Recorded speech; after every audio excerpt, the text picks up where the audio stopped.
Hi friends, ప్రతి మనిషి జీవితంలో గురువు ప్రధాన పాత్ర పోషిస్తాడు. అదేవిధంగా మహాభారత ఇతిహాసంలో గురువు అంటే మనకు ముందుగా గుర్తొచ్చేది ద్రోణాచార్యుడు. యుద్ధ కళల్లో అపారమైన జ్ఞానం కలవాడు. ఆయుధాలను అధునాతన పద్ధతిలో ప్రయోగించగల నైపుణ్యం కలవాడు ద్రోణాచార్యుడు. కౌరవులకు పాండవులకు యుద్ధ విద్యలు నేర్పిన గురువు ద్రోణాచార్యుడు. ద్రోణాచార్యుని గురువు పరశురాముడు. ద్రోణాచార్యుడు ధర్మ మార్గంలోనే నడిచాడు. కాని చాలా సందర్భాల్లో తన కళ్ల ముందు అధర్మం జరుగుతున్నా మౌనం వహించాడు.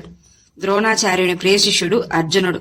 అలాంటిది ప్రియమైన శిష్యునితోనే అతి భయంకరమైన యుద్ధం చేశాడు ద్రోణాచార్యుడు.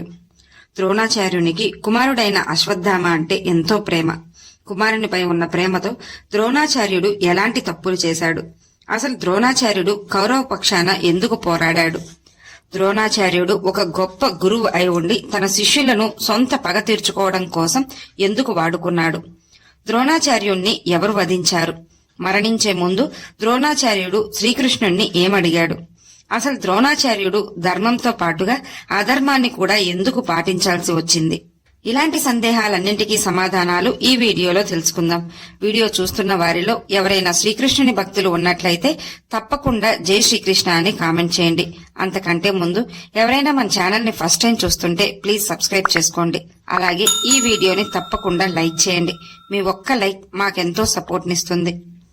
భరద్వాజ మహర్షి ఒకరోజు పవిత్ర గంగా నదిలో స్నానమాచరించడానికి వెళ్లగా అక్కడ ఘృతాచి అనే అప్సరసను చూస్తాడు. ఘృతాచి ఎంతో సుందరమైన అప్సరస. ఆమె అందాన్ని చూసిన తన్మయత్వంలో భరద్వాజ ఋషి ఒక పాత్రలో స్ఖలనం చేశాడు.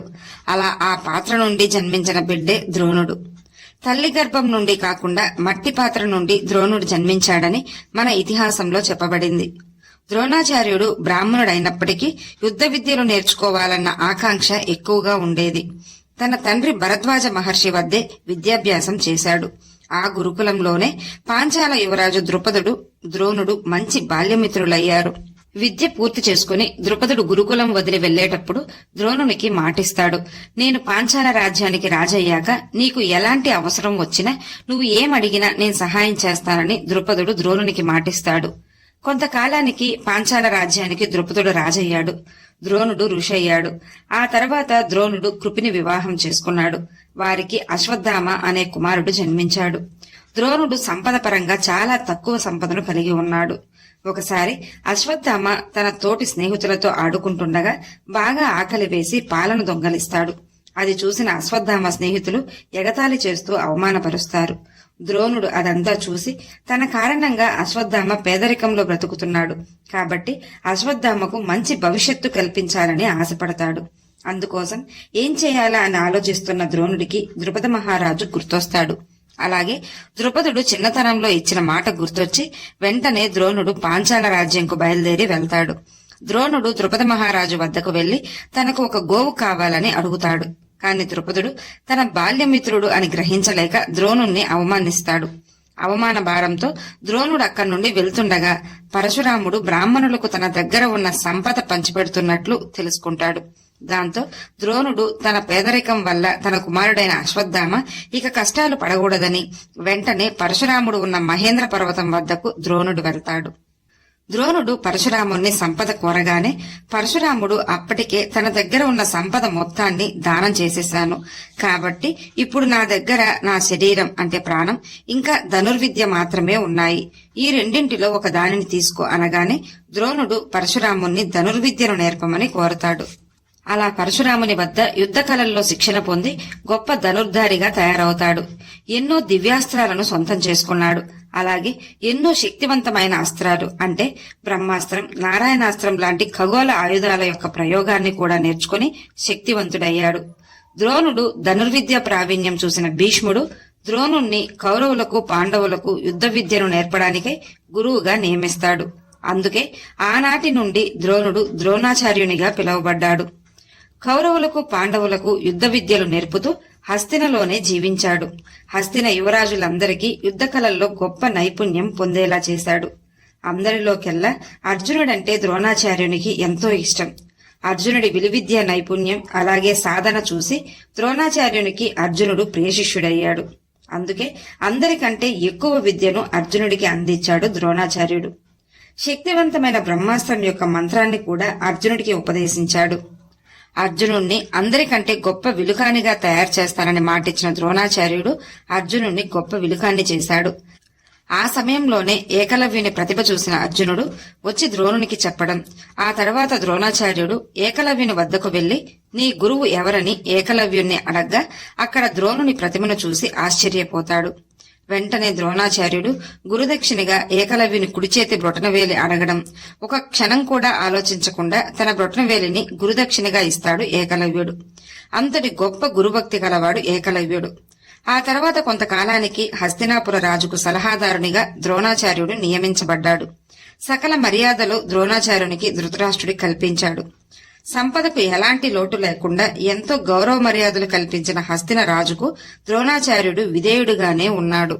ద్రోణాచార్యునికి ద్రుపదుడు అవమానించాడన్న పగ కోపంతో వెంటనే తన శిష్యులైన కౌరవులకు పాండవులకు పాంచాల రాజ్యం వెళ్లి ద్రుపద మహారాజుతో యుద్ధం చేసి ఓడించి బంధించి తీసుకొచ్చి నా ముందు పడేయండి అంటూ తన శిష్యులకు ఆజ్ఞాపిస్తాడు ద్రోణాచార్యుడు. మొదట దుర్యోధనుడు తన సోదరులతో వెళ్లి ద్రుపదరాజు చేతిలో ఓడిపోయి తిరిగి వస్తాడు. ఆ తర్వాత అర్జునుడు వెళ్లి ద్రుపదరాజును ఓడించి ద్రుపదుని బంధించి గురువు ముందుంచుతాడు. ద్రుపద మహారాజు నుండి సగ రాజ్యం లాక్కొని అశ్వత్థామకు ఇస్తాడు ద్రోణాచార్యుడు. ఒక గొప్ప గురువు అయ్యుండి తన సొంత పగ కోసం శిష్యుల్ని వాడుకున్నాడు. అలా ద్రోణాచార్యుడు తప్పు మీద తప్పు చేస్తూనే వచ్చాడు. కుమారుడైన అశ్వత్థామకు మేలు జరగడం కోసం ఎలాంటి పని చేయడానికైనా సిద్ధపడి అలానే చేశాడు ద్రోణాచార్యుడు. అర్జునుడితో సమానంగా అశ్వత్థామకు విద్యను నేర్పాడు ద్రోణాచార్యుడు. దుర్యోధనుడు పాండవులపై ఎన్నో కుట్రలు చేశాడు. చివరకు ద్రౌపదిని నిండు సభలో అవమానిస్తున్నప్పటికీ ద్రోణాచార్యునికి ఎదిరించే శక్తి ఉన్నప్పటికీ మౌనంగానే ఉన్నాడు. చివరకు కౌరవులకు పాండవులకు కురుక్షేత్ర యుద్ధం మొదలైంది. హస్తినాపుర రాజు తనకు గౌరవ మర్యాదలు కల్పించాడన్న కృతజ్ఞతతో కౌరవుల పక్షాన నిలబడి పోరాడాడు ద్రోణాచార్యుడు. పాండవులంటే ఇష్టం ఉన్నప్పటికీ వారితోనే యుద్ధానికి దిగాడు. భీష్ముడు అంపశయ్యపై ఉన్నప్పుడు ద్రోణాచార్యుణ్ణి సర్వసైన్యాధ్యక్షునిగా నియమిస్తారు. ఆ సమయంలో ద్రోణాచార్యుడు వదిలే అస్త్రాలకు పాండవ సైన్యం క్షీణించసాగింది. ద్రోణాచార్యుడు యుద్ధంలో నిలబడి యుద్ధం చేస్తున్న తీరు పాండవులను కలవరపరిచి కౌరవులపై విజయం అసాధ్యమనుకున్నారు పాండవులు. అప్పుడు శ్రీకృష్ణుడు భీముణ్ణి పిలిచి అశ్వత్థామ అనే ఏనుగును చంపి అశ్వత్థామను చంపేశానని ద్రోణునికి వినపడేలా అరవమని చెప్తాడు. భీముడు అశ్వత్థామ అనే ఏనుగును చంపి అశ్వత్థామను చంపేశాను అని గట్టిగా అరుస్తూ ద్రోణుని ముందు ఎక్కువ హడావిడి చేస్తుంటాడు. అది విన్న ద్రోణాచార్యుడు అశ్వత్థామ భీముని చేతిలో మరణించేటంత బలహీనుడు కాదే, కాని ఏం జరిగిందో ఒక ధర్మరాజు మాత్రమే నిజం చెప్పగలడు అని అనుకుని ధర్మరాజును అడుగుతాడు ద్రోణాచార్యుడు. అందుకు ధర్మరాజు ఆలోచిస్తుండగా శ్రీకృష్ణుడు అలానే చెప్పమనగా ఎప్పుడూ సత్యం తప్ప వేరొకటి మాట్లాడని ధర్మరాజు అశ్వత్థామ హతహ అని చెప్పి కుంజరహ అని చిన్నగా అంటాడు. దాంతో అస్త్ర సన్యాసం చేస్తాడు ద్రోణాచార్యుడు. అందరూ వద్దని వారిస్తున్నా దృష్టద్యుమ్నుడు వెళ్లి ధ్యానంలో ఉన్న ద్రోణుని తల నరికేస్తాడు. ఆ సమయంలో నేను చేసిన తప్పేంటి వాసుదేవ అంటూ శ్రీకృష్ణుణ్ణి ద్రోణాచార్యుడు అడుగుతాడు. అందుకు శ్రీకృష్ణుడు పుత్రమమకారంతో ఎన్నో అధర్మాలు చేశారు మీరు. ఏకలవ్యుని విషయంలో చేసింది పాపం కాదా? ద్రుపదరాజుపై పగకు నీ శిష్యులను వాడుకోవడం తప్పు కాదా? అలాగే నీ కళ్ల ముందు ఎన్ని అధర్మాలు జరిగినా మీకు ఎదిరించే శక్తి ఉన్నప్పటికీ మీరు ఎదిరించలేదు. అది మహాపాపం. నీ కుమారుడు అధర్మ పనులు చేసినా ఖండించలేదు. ఇన్ని పాపాలు చేసినా మీరు అన్ని మీ కుమారుడికి సంపద కల్పించాలన్న ఆశతో చేశారు. ఇవన్నీ అధర్మాలు కావా అంటూ శ్రీకృష్ణుడు ద్రోణాచార్యునికి వివరిస్తాడు. పిల్లలకు మంచి నేర్పితే, అలాగే వారికి మంచి మార్గాన్ని చూపితే భవిష్యత్తు ఎంతో సంతోషంగా ఉంటుంది అన్న విషయం మనం మహాభారతం నుండి నేర్చుకోవచ్చు. ఈ వీడియో మీకు నచ్చినట్లయితే లైక్ చేయండి, షేర్ చేయండి, అలాగే సబ్స్క్రైబ్ చేసుకుని పక్కనే ఉన్న బెల్ ఐకాన్ని ఆన్ లో ఉంచుకోండి. Thanks for watching.